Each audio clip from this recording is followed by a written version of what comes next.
it has to be resolved satisfactorily as soon as possible.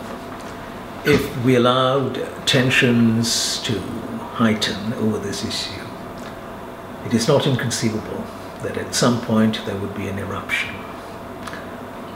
I say this because these tensions have developed at a time when the economy is not doing well, when a lot of ordinary people are very concerned about the cost of living, which has had a huge impact upon their lives. This is the reason why I think an effective, satisfactory resolution of the conflict is imperative.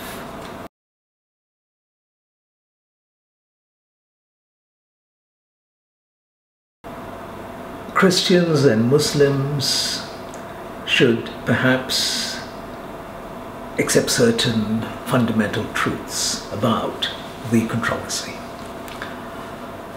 Both Muslims and Christians should say, look, the word Allah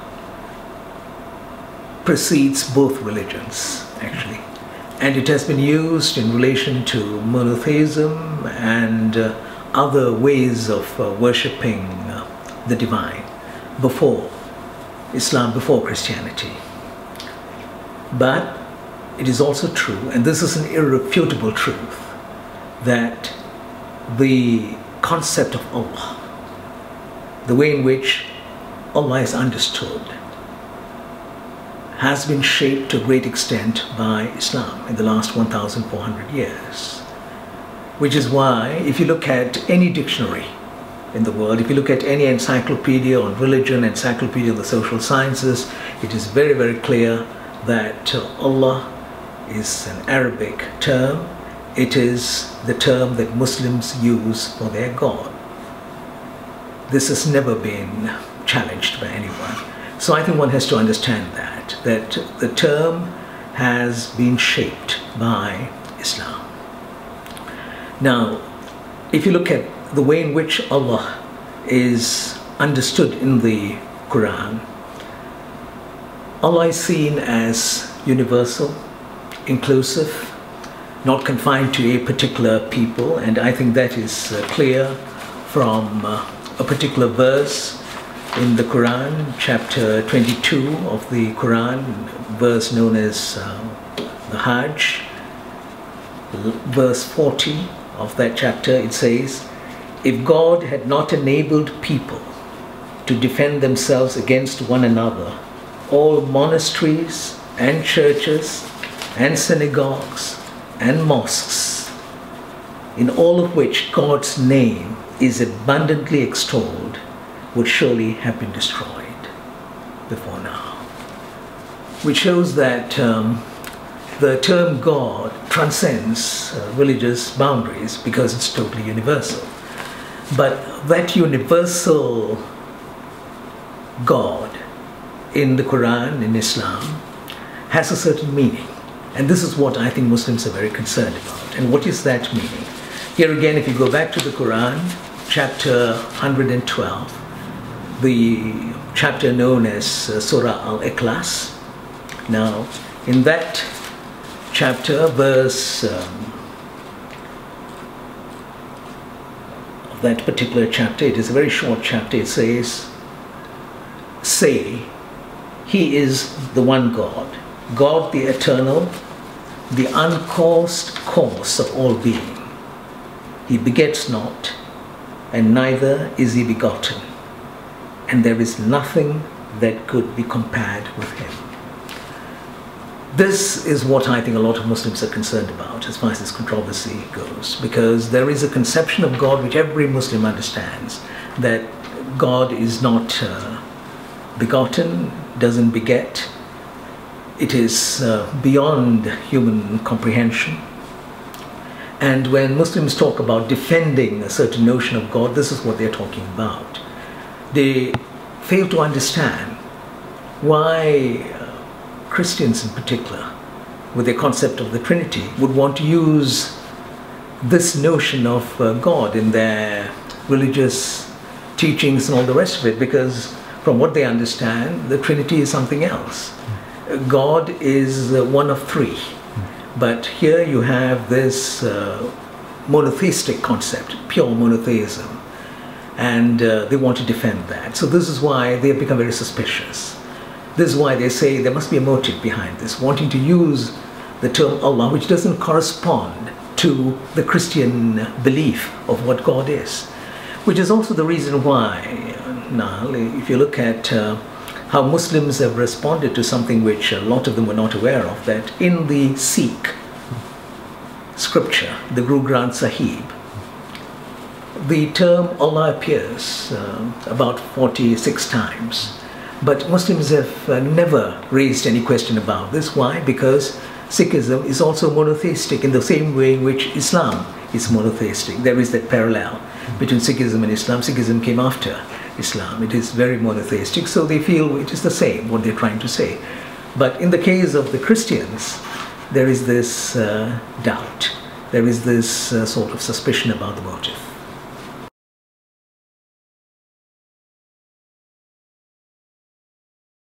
Arab Christians used this term Allah for God, for the divine, before the Muslims, for a very simple reason, because Christianity appeared before Islam. So they'd been using a term which is part of their language. Allah is an Arabic word. It is the language of the Arab Christians, like it is the language of the Arab Muslims. They've been using it, and when Islam, in a sense, replaced Christianity in various parts of West Asia, North Africa, and so on from the 7th, 8th century onwards, the Christians and the Muslims, they did not find this a problem. For the Christians, they continue to use the term Allah. Sometimes they use the term in relation to the Trinity. Because if you look at the Chaldean Christians, for instance, and the Assyrian Christians in West Asia, they all upheld the Trinity, while there were also Christians who were Unitarian, who did not believe in the Trinity, and they too used the term Allah. So it never became a controversy. For the Muslims, it was not a problem. And I think one of the reasons why it was not a problem for the Muslims and not a problem for the Christians was because there was a bond that held them together. They were all Arabs. They were all inheritors of a certain language and a certain culture, and that bond was very strong. To understand the strength of that bond, one has to look at the writing of that leading Arab Christian historian, the late Albert Hourani, who wrote about the history of the Arabs, and he says that this is something that is very, very strong among the Arabs, this cultural bond, which is the reason why religious differences sometimes were secondary to that cultural bond. Some of our Christian friends here in Malaysia, when they talk about, oh, the Arab Christians were also using it, they forget this, that there is this fundamental difference, that there is a powerful cultural bond which in a sense overwhelms religious differences. But in the case of Indonesia, there is a difference and a similarity with the Arab situation. I'll begin with the difference. In the case of Indonesia, one can argue that the term Allah was introduced into the Indonesian language Bible. It is also a Malay language Bible, if you like, by the Dutch. And it was, in a sense, part of colonial mischief. There is a Malay word for God. And if it was a question of translating a Dutch Bible into Indonesian, into Malay, they could have used the Malay term. But instead, they chose to use the Arabic word, Allah. Now, Indonesian writers have argued that this was part of the proselytizing mission of the Dutch at that time. And this is something that had happened in other countries too. So there was a bit of colonial mischief in the way in which it was translated in the 16th century, 17th century, and so on. But it has been absorbed into the language of the Indonesian Christians, and like the Arabs, there is also a cultural bond, because who are these Indonesian Christians? True that there are some Chinese who had come in the 18th and 19th centuries to Indonesia, who had become Christians and so on also use the term Allah, who speak the Malay language and so on. But a lot of the Christians are actually indigenous Christians. Bataks in Sumatra, for instance, Christians in the Moluccas, places like that. So there is a cultural bond with Muslim Indonesians that is derived from language and custom and history and all the rest of it. And that cultural bond is what provides them with a certain sense of solidarity, which again, like in the case of the Arabs, does have some impact upon their religious differences. In other words, religious differences are sometimes subordinated to this cultural bond. Now this is again something that local Christians tend to ignore when they talk about, oh, in Indonesia they're doing this. This is also a point that must be kept in mind.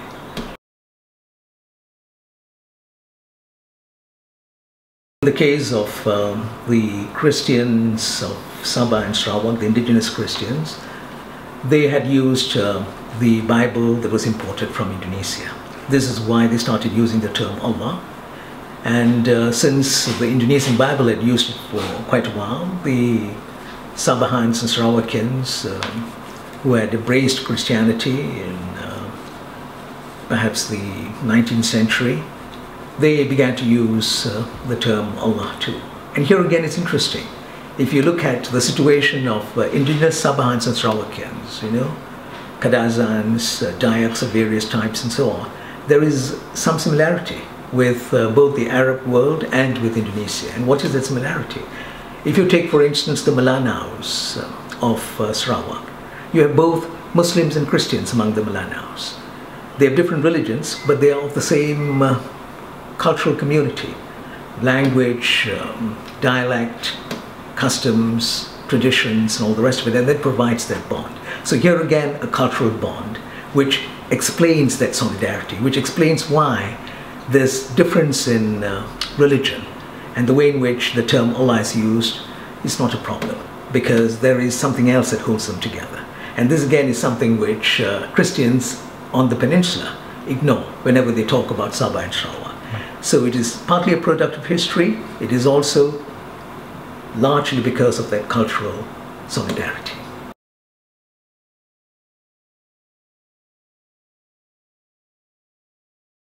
Now, in the case of Peninsular Malaysia, the situation is quite different.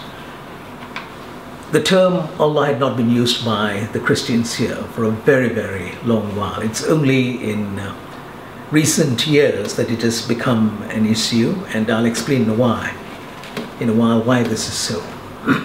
But in the case of Peninsular Malaysia, we must understand that this is a typical post-colonial situation where the society became multi-ethnic as a result of migration during the colonial period, settlement during and after the colonial period.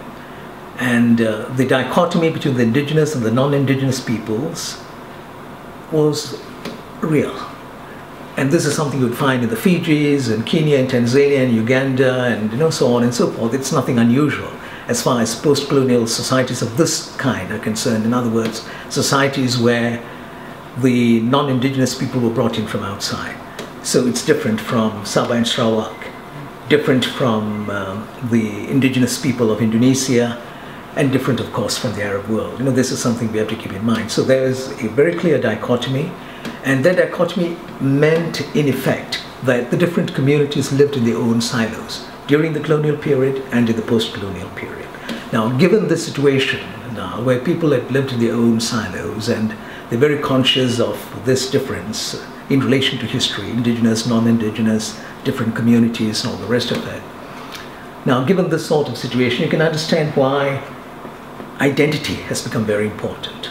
For the Malays, the Muslims, Allah is central to the identity because it's central to Islam, that very concept. And Islam is central to the Malay identity. In fact, Islam is one of the three attributes of a Malay. Given how powerful that identity marker is, you can understand why when it comes to the term Allah, the tend to feel that, well, this is our identity. It's something that we must defend. They become very possessive about it. And when non-Muslims, Christians in particular, when they say we want to use that term, they see it as a frontal attack on the identity, which is why they've been reacting in this manner. And even in the case of the Christians, the reason why they are very concerned about this is partly because they see it as a way of establishing their position in the land. That, you know, we have got a stake, and we have got a stake in your symbol. We have got a stake in something which is so fundamental to your identity. So the identity factor is very, very important. And it has been, in a sense, exacerbated, aggravated by three factors, which unfortunately the mainstream media and even the alternative media, they've not highlighted. And what are these three factors? Number one, in the last 10 or 15 years, we have had a lot of Sabahans and Sarawakians coming over to Peninsular Malaysia and working here, studying here, working here. There are thousands of them in the Klang Valley and in Johor and places like this. So they go to church. These Kadazans and Dayaks and all the rest of it. And their church services will be conducted in Malay, and the word Allah will be used in these services. Now this is a situation that the Muslims should understand, that the Sabahans and Sarawakians are very much part of West Malaysia or Peninsular Malaysia, and this is part of the larger reality. Now this is one factor which has impacted upon this issue, this controversy over the term Allah, because you have communities who have been using this term for a very, very long while, living in the midst of the Christian citizens of Peninsular Malaysia and the Muslim citizens of Peninsular Malaysia. The second factor is this. Now, in the last, again, maybe 20 years or so, there has been the rise of Christian evangelism. It's been all over the world. And we know that this has been very, very strong as a movement in Singapore, in other parts of Southeast Asia, in Taiwan, in Korea, and of course in Latin America, parts of Africa and so on. Very, very powerful. Now what this Christian evangelism means is that, they've been trying to convert people. Now you can't convert Muslims because of a constitutional provision in Malaysia. Article 11.4 of the Malaysian Constitution says very clearly that one can't propagate other religious doctrines amongst Muslims.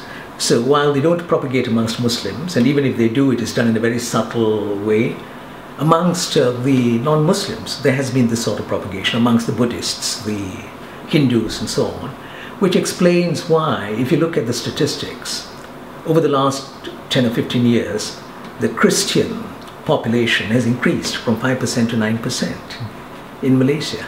And part of that increase is, of course, the conversion of animists in Sabah and Sarawak, but a large part is from the conversion of Chinese Malaysians on the peninsula.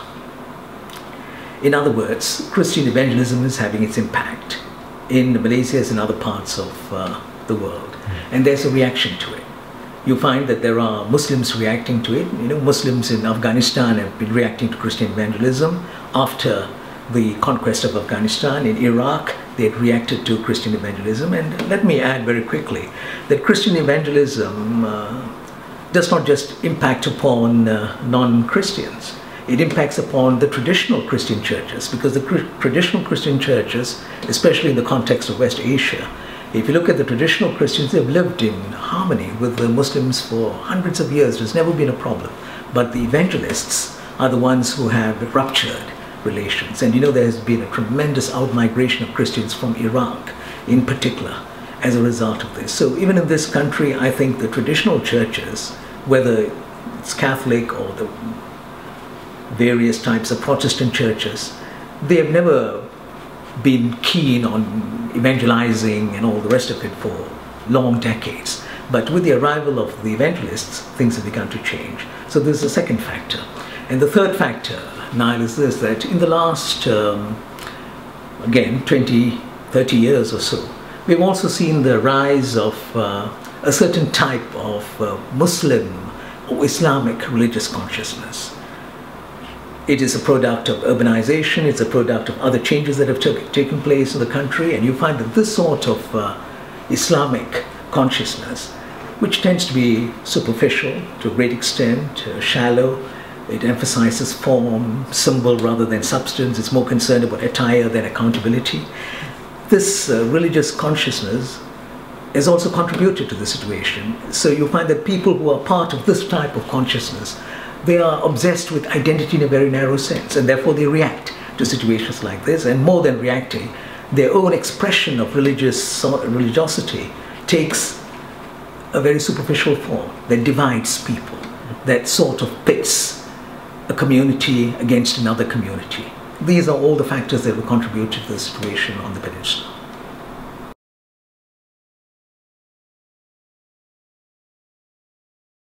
I think this is very, very urgent. I would regard educating people as a very, very important task, both Muslims and Christians, to explain what the real situation is, why things are happening the way they are, and what is the position in terms of progressive thinking within the Muslim world, within the Christian world. I think that sort of education is fundamental. We are not doing that at all at the moment in Malaysia. Now, apart from education, we should also give a lot of emphasis to clear guidelines. And some of those guidelines are there in the 10-point solution that was worked out in April 2011 in the context of Sarawak, but also in the larger context, because if you look at those 10 points, they also embrace the situation on the peninsula. Among them, for instance, this very clear guideline that says that if you have a Bible in the Malay language that has the word, Allah, you have a chop on the outside, so which would indicate that it is Christian. There'll be a cross, and it says a Christian publication. So circulation would be within the community for its own purposes. It wouldn't be part of the public arena. I think that is a safeguard, which means that Muslims don't have to fear that it will be used to convert or to proselytize. And even when it comes to other communities, non-Muslim communities, which are not Christian, I think there'll have to be some guidelines as far as proselytization goes. I've been advocating this for a long while, and without much success, that in any multi-religious society, especially a society that is as complex as ours, one needs to have guidelines. For instance, one can provide information about one's religion, and people have a right to access. But one must also be very, very careful. One should not have organized propagation, where you go around sort of knocking at doors or visiting patients in hospitals and, carrying a certain message, or using the mass media. If, let us say, we're talking about the majority religious community in this country, I don't think you should use the mass media to propagate one's religion. In other words, these guidelines, these rules should apply to both the majority and the minorities when it comes to religious interaction. There are other societies which have given a lot of thought to this, and I hope that we will be able to do this. This is something that I would advocate again, that we should have rules on propagation. We should also, I think, be very clear about the use of religious texts and all the rest of it. I don't think a simplistic ban on the use of words is going to help at all, and this is not the way to go.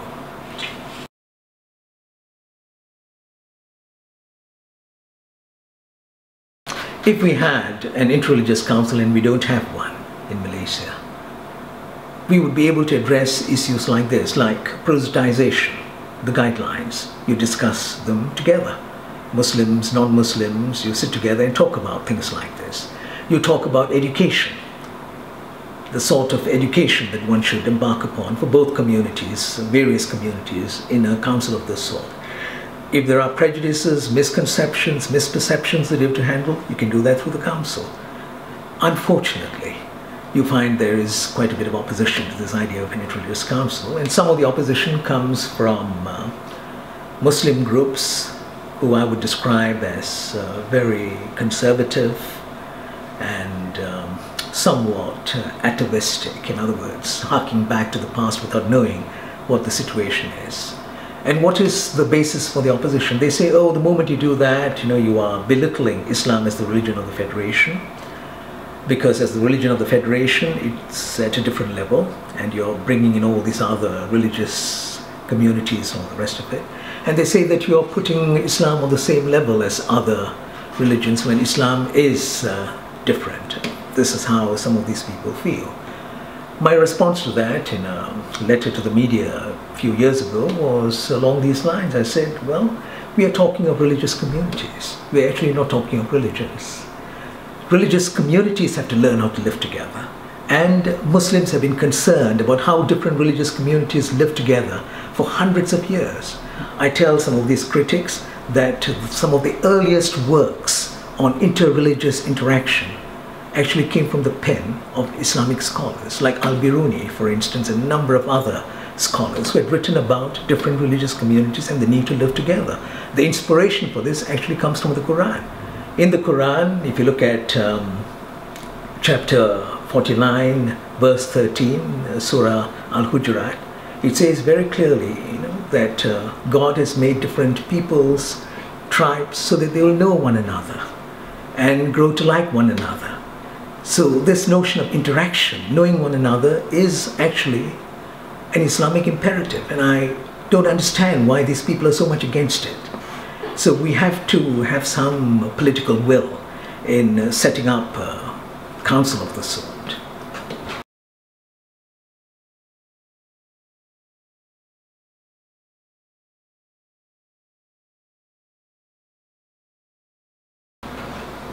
It is incumbent upon us, Malaysians, to turn around this unnecessary controversy over the use of the term Allah. And we have to go back to our national charter, which all of us have accepted as our national charter. And the first principle is belief in God. The God that is articulated in the national charter is a universal God. And that God is a God which transcends religious boundaries. Otherwise it would not be there as the first principle. Now, if there is that conception of God as an entity, as a force, a transcendental reality that transcends religious boundaries, let us see how that reality, that ultimate reality, can bring us all together. There's so many ways in which we can make that concept of God, especially if you see it in relation to the Quran itself, how you can make that concept of God a unifying force. Because we believe in God, we believe in living in harmony with nature. That's a fundamental principle that is derived from a belief in God. Living in harmony with nature, living in harmony with all of creation, harmony with all the different religious and cultural communities. You believe in the oneness of humankind because you believe in the oneness of God. Because you believe in the oneness of God, you believe in a society where you don't have glaring class disparities, where there is economic justice, where there is social justice. Because you believe in the oneness of God, you believe in a political system where adversarial politics do not dominate your political life, where politics is geared towards cooperation, working together. So it's a totally different ethic that must emerge from this notion of oneness, of belief in God. This is the way in which we could have put this across since 1970, when the Rukun Negara was announced to the nation. But unfortunately, there's been no attempt to develop this notion of belief in God along these lines.